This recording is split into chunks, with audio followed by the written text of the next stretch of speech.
Hello friends. सबसे पहले आप सभी को दीपावली की हार्दिक शुभकामनाएं। आज मेरा काउंसलिंग स्कीम से रिलेटेड ये दूसरा वीडियो है।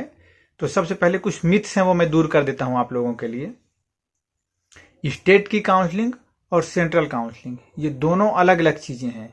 सेंट्रल मतलब कि जो पूरे देश में जो स्पेशल नेशनल इंस्टीट्यूट्स हैं जैसे एनआईए हो गया, जामनगर, बीएचयू, अय्या, इनकी सेंट्रल कोटे की सीटें हैं। इसके अलावा हर स्टेट में जो कॉलेजेस हैं, गवर्नमेंट कॉलेजेस, उनमें कुछ सीटें रिजर्व हैं ऑल इंडिया कोटे के लिए। तो इन सब के लिए एक काउंसलिंग होगी जिसको हम सेंट्रल काउंसलिंग कहते हैं। उसके अलावा हर स्टेट इंडिविजुअल अपने अपने स्टेट के सीटों के लिए, मतलब कॉलेज में पीजी के लिए अलग अलग काउंसलिंग करेंगे। वो स्टेट लेवल का एग्जाम काउंसलिंग हो गई। तो उसके रिगार्डिंग मैं आगे आपको फर्दर इंफॉर्मेशन दूंगा। तो ये बात आप क्लियर समझिए कि सेंट्रल कोटे का काउंसलिंग और स्टेट में एडमिशन लेने के लिए स्टेट कोटे की काउंसलिंग अलग अलग होगी, ठीक है। और आज हम बात करने वाले हैं ऑल इंडिया कोटे से रिलेटेड काउंसलिंग। तो चलिए हम अपने कंप्यूटर स्क्रीन पर आ गए हैं।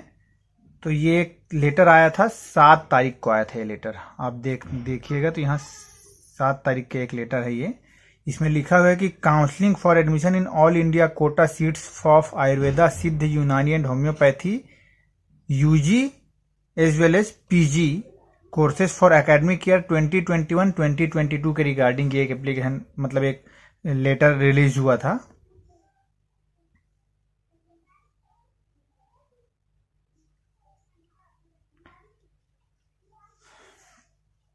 फिर आगे लिखता है इसमें कि following authorities of for conducting of counselling of all India quota seats, जो भी ऑल इंडिया कोटे की सीट्स हैं उसके लिए एकेडमिक सेशन 2021 के लिए किस अथॉरिटी को ऑथराइज किया गया है कि वो काउंसलिंग करवाएंगे। तो सबसे पहले नंबर पे लिखा हुआ है कि government aided colleges, national institutes, central universities और डीम्ड यूनिवर्सिटीज जो हैं उनकी जो काउंसलिंग होगी वो AA CCC एक ऑर्गेनाइजेशन है उसके थ्रू होगा, जो कि मिनिस्ट्री ऑफ आयुष के अंतर्गत ही आता है। तो वो इस सेंट्रल इंस्टीट्यूट्स की काउंसलिंग कंडक्ट करवाएगी, चाहे वो गवर्नमेंट एडेड हो या गवर्नमेंट हो या फिर नेशनल इंस्टीट्यूट्स हो या फिर सेंट्रल यूनिवर्सिटीज हो। उसके अलावा सेकेंड पॉइंट में लिखा हुआ मिलेगा ऑल इंडिया कोटे की जो सीट्स हैं यूजी और पीजी दोनों कोर्सेज के लिए प्राइवेट इंस्टीट्यूशंस में, डीम्ड यूनिवर्सिटी को छोड़कर, ठीक।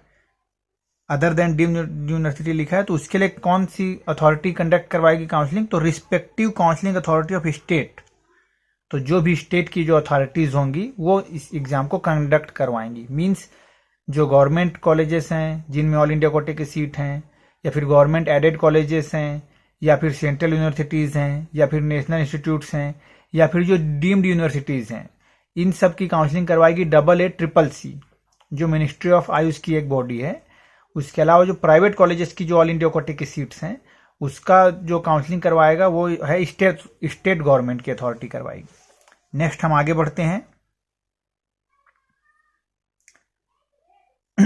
यहां पे देखिए लिखा होगा guideline for counselling of all India quota seats for UG as well as PG private courses of private Ayurveda colleges, है ना, फॉर एकेडमिक ईयर 2021-2022।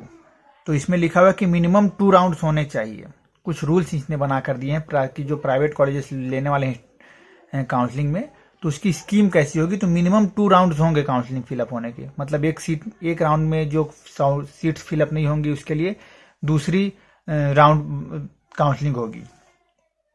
फिर लिखा है कि after second round of all India quota seats अगर आर नॉट फिल्ड, अगर दूसरे round पे भी फिल नहीं होते हैं, these vacant seats may be converted into the state government quota seats and same will be filled up as per state government rules। तो अगर सेकेंड राउंड के बाद भी अगर फिलअप नहीं होते हैं तो गवर्नमेंट कोटा की जो सेंट्रल ऑल इंडिया कोटे की सीट्स थी वो स्टेट लेवल पे कन्वर्ट हो जाएगी, वहां से फिर वो सीट फिलअप होगी। अगला एक स्पेसिफिक पॉइंट, थर्ड पॉइंट में लिखा हुआ है कि स्टेट और यूटी में decide an all inclusive application cost या non refundable registration fee for both UG and PG seats that can be maximum of ₹2000। जो एक फीस होगी काउंसलिंग फीस, वो एक डिसाइड कर सकते हैं जो कि नॉन रिफंडेबल है, और ये मैक्सिमम 2000 हो सकती है। जो आपको नॉन रिफंड होगी ये काउंसलिंग फी कहलाएगी। फिर नेक्स्ट लिखा हुआ है कि स्टेट में डिसाइड रिफंडेबल सिक्योरिटी मनी, ध्यान दीजिएगा रिफंडेबल है, ये रिफंडेबल सिक्योरिटी मनी हो सकती है जो हम काउंसलिंग में पार्टिसिपेट करेंगे उसमें ये भी लगेगी, पर ये रिफंड हो सकती है। ऊपर की जो 2000 मैक्सिमम है वो रिफंड नहीं होगी, ये वाली रिफंड हो सकती है। और इसमें लिखा हुआ है कि which will be refunded to candidates after joining the allotted colleges, जो कि जब हम जो भी कॉलेज हमें अलॉट होगा उसको जब हम ज्वाइन कर लेते हैं तो वो रिफंड हो जाएगी। और इसके लिए भी उन्होंने एक मैक्सिमम लिमिट बनाई है कि जो सिक्योरिटी मनी वो मैक्सिमम 50,000 हो सकती है। ठीक है, आगे देखते हैं हम। Security money will be forfeited if a candidate who has been allotted a seat in the second या फिर mop up round and does not join the respective institution और सरेंडर द सीट। मीन्स अगर किसी को seat allot हुई और एक specific stipulated time में उसने सीट नहीं रिसीव किया तो फिर वो जो कॉशन मनी जो रिफंडेबल थी, जो मैक्सिमम 50,000 की हो रही है, वो फिर मतलब वापस नहीं की जाएगी। Also the security money will be forfeited if the admission get cancelled due to any reason on the part of student. और जो सिक्योरिटी मनी है वो जब्त भी की जा सकती है अगर हमारे द्वारा दी गई कोई भी इंफॉर्मेशन गलत पाई जाती है तो। फिर अगला एक और पॉइंट लिखा हुआ है कि candidate admitted in second mop up round of all India quota private UG and PG counselling can leave और surrender their admitted seat with forfeiture of security money only during specific time period provided by state authority। तो एक specific time के दौरान हम उसको छोड़ सकते हैं, पर वही कि जो डिपॉजिट मनी होगा वो हमें वापस नहीं होगा उस कंडीशन पे ही।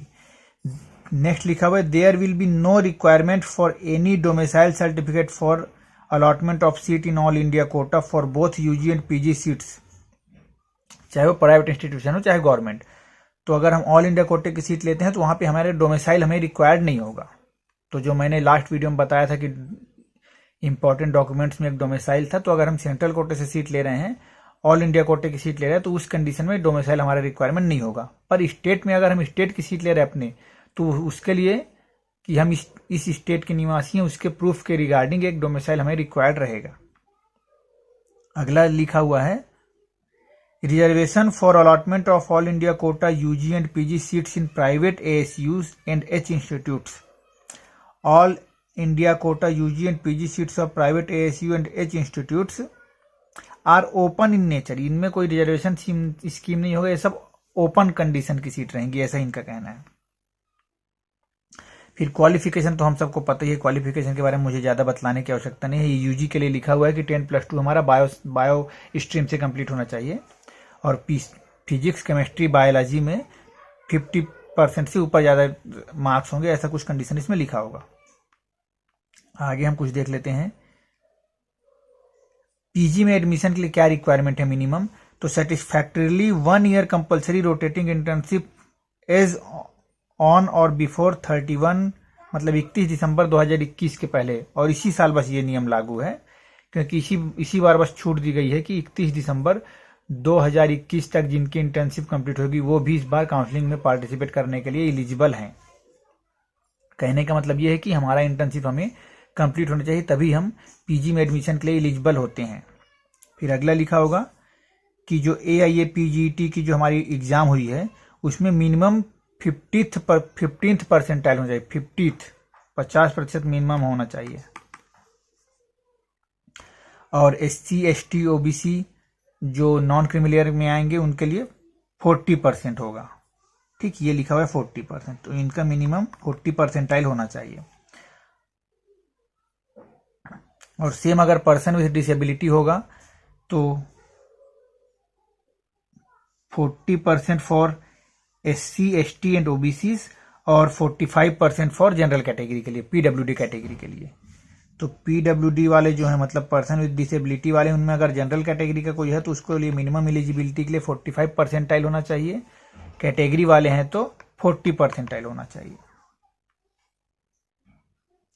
और जो भी नोटिफिकेशंस आएंगी उसके लिए एक स्पेसिफिक साइट इन्होंने दिखाई है, www.aaccc.gov.in, aaccc.gov.in।